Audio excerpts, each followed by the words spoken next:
Breaking news mga sir, Mike Tyson muntik nang malagay sa alanganin ang buhay. Laban ng Jake Paul versus Mike Tyson, posibleng makansela. At Ryan Garcia gustong palitan si Mike Tyson bilang ang makakalaban ni Jake Paul. Yan ang ating pag-uusapan, pero bago yan, don't forget to like and subscribe sana mga sir. Salamat.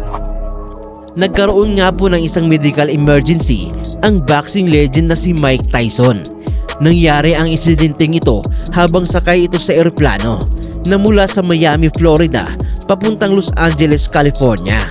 At sa kabutihang palad naman ay naagapan at nabigyan kaagad ng paunang lunas itong si Mike Tyson ng mga paramedics.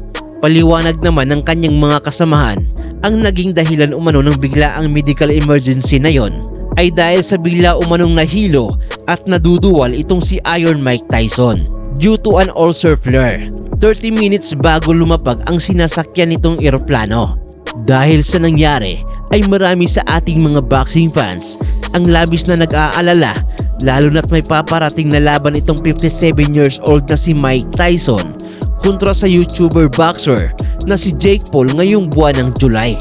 Kaya naman ngayon ay hinihiling ng mga boxing fans na kung pwede sana ay wag lang tumuloy sa pakikipaglaban muli itong si Iron Mike Tyson. At dahil sa nangyari ay agad namang sumingit itong si Ryan Garcia at sinabi kay Jake Paul na kung hindi matutuloy sa paglaban itong si Mike Tyson ay mas mabuting si Ryan Garcia na lamang umano ang kalabanin nitong si Jake Paul ngayong July 20. Bagay na sinang-ayunan naman ng ilang mga boxing fans at sinasabing interesting umano na makitang maglaban ang dalawa sa ibabaw ng lona.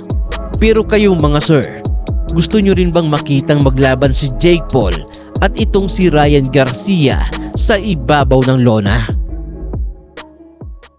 At para naman makataya kayo sa mga paparating na mga laro ng mga paborito ninyong team sa NBA at ng mga bigating laban sa boxing, ay gamitin lang ang 1xBet, ang pinakalehitimong online betting site sa buong mundo, kung saan pwede ka ditong tumaya at manalo ng malaking pera habang nasa bahay lang. Mag-register ka lang gamit ang iyong mobile number at gamitin lamang ang ating promo code na BoxBTV para makakuha kayo ng up to 5,000 pesos na bonus sa una mong deposito. Kung magkano yung deposit mo, ay ganun din yung amount na makukuha mo. Mas madali na rin ang mag-cash in at mag-cash out dito gamit lang ang GCash o PayMaya at iba pa. Kaya naman ano pang inaantay mo? I-click mo na ang link sa comment section para magrehistro.